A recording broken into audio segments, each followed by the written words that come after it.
Hello, my name is Philip Rouleau with Rultract, and I'm going to go over the basic setup instructions for the Rultract Retractor system.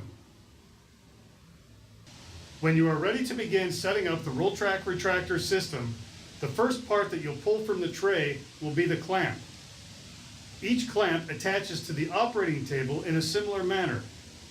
The patented shape of the jaw allows the clamp to attach to different size rails with or without a drape. Each clamp has a handle assembly, which is used to tighten or close the jaws and loosen or open the jaws. Turning the handle clockwise will tighten the jaws. Turning the handle counterclockwise will loosen the jaws. Most operating tables have rail mounting bolts or spacers, which are used to attach the rail to the table. The Rultract clamp jaws have a centrally located notch, which is designed to go around the spacer.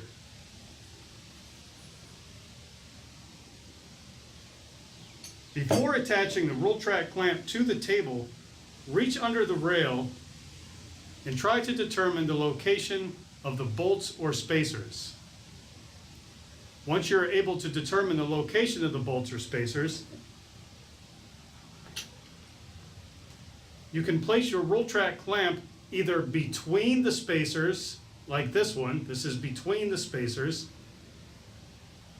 over the spacer or bolt. As you can see, the notch goes around the bolt. But what you do not want to do is to have your clamp jaw hit one of these spacers. If it hits a spacer, it will not close and tighten securely. As a result, it will be loose and wobble on the table. It could even wobble enough to move on the table. And in that case, it would be a very loose fit. You can see here, going between the bolts, you have a very secure fit. And going around a bolt, you have a very secure fit.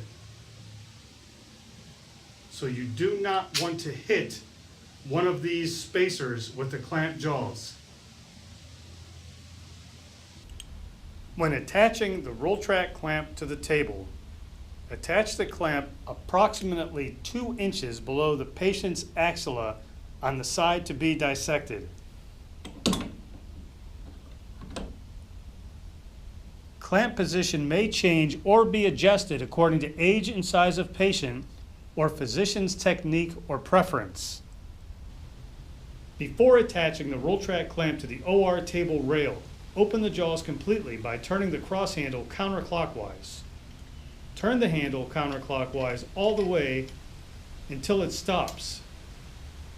Check for free movement of the jaws by squeezing together, then releasing. Before attaching the clamp to the table rail, check for possible obstruction. Hold the clamp by the upper and lower jaws. Slightly tilt the upper jaw inward toward the table. Place the upper jaw over the rail, then pivot the lower jaw inward toward the table. Both jaws should be in line with the table rail.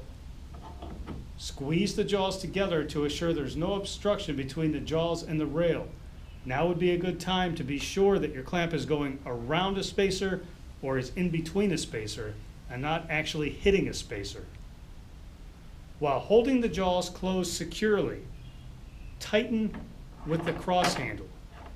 Notice the location of my thumb and the handle. Make sure that you give yourself enough room that your glove does not get stuck between the clamp and the handle.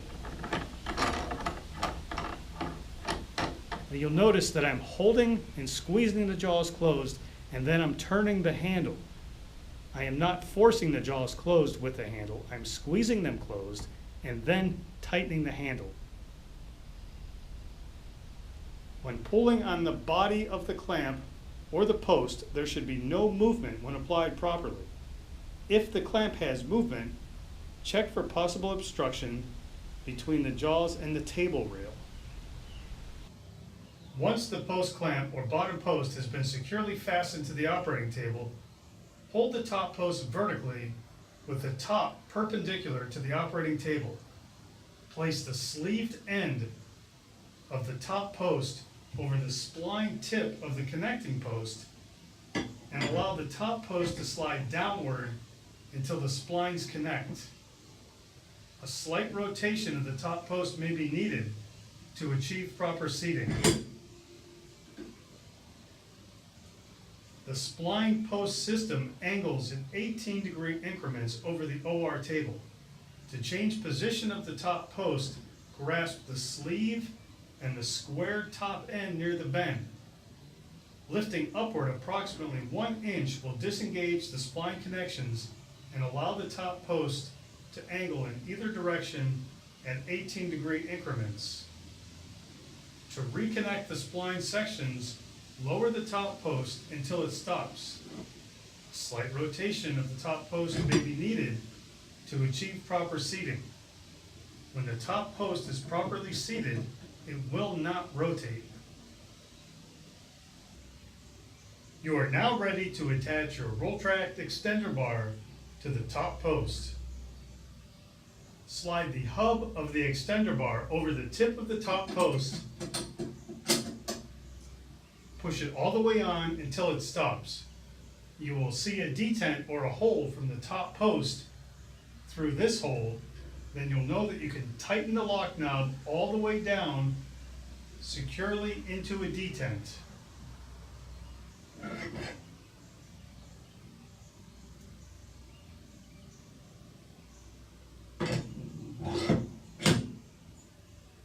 You are now ready to attach the Rultract ratchet assembly to the top post.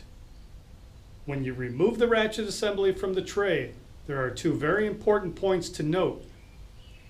First, be sure that the pin is inserted into this groove. Also be sure that the handle is inserted all the way into the gearbox. If the unit has not been properly assembled, what you might see is this pin sitting outside of the groove. That can cause the unit to come apart. This can be fixed in the field. In order to fix this, hold the unit securely. You'll see I'm holding the back of the handle securely around the gearbox. I'll loosen the knob. I don't take it off all the way, I just loosen it enough to where I could slide this cover back, insert it into the groove, and then while holding everything together, I hand tighten the knob securely. I then be sure that the crank handle is inserted all the way in to the gearbox.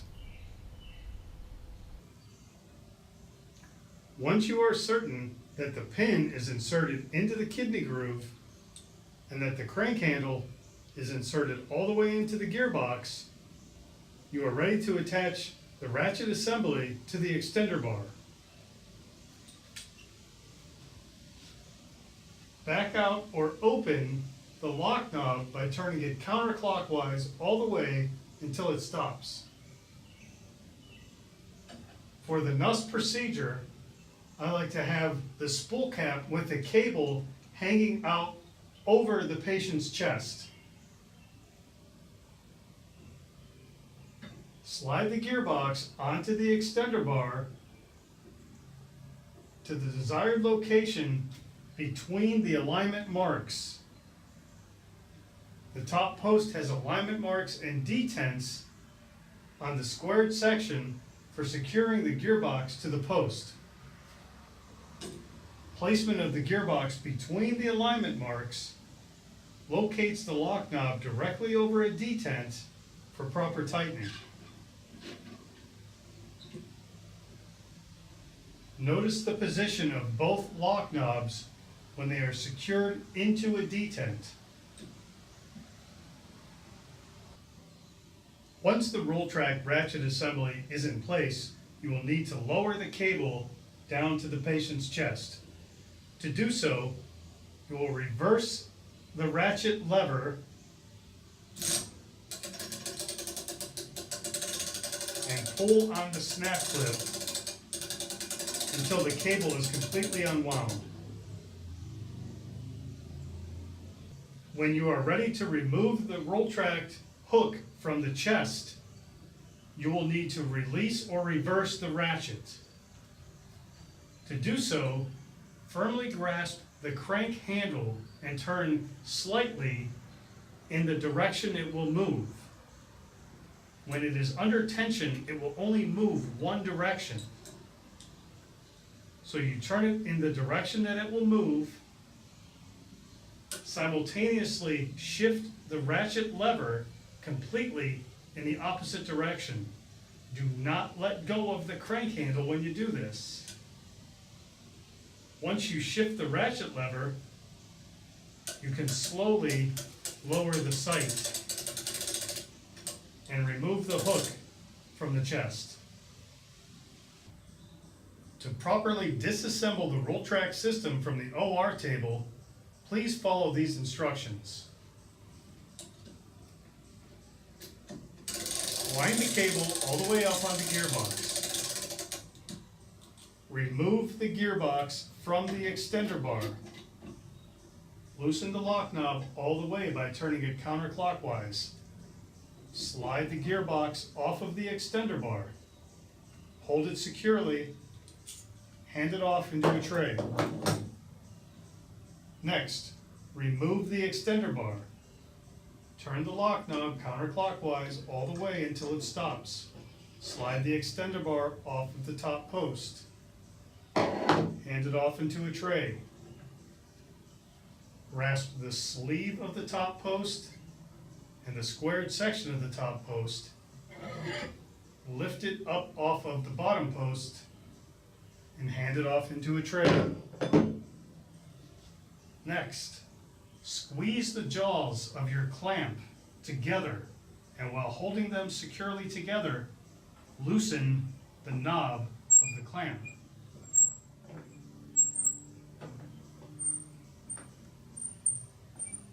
Once you loosen the knob by turning it counterclockwise all the way, wiggle it on the table and the jaws will drop open. Then remove the clamp from the table.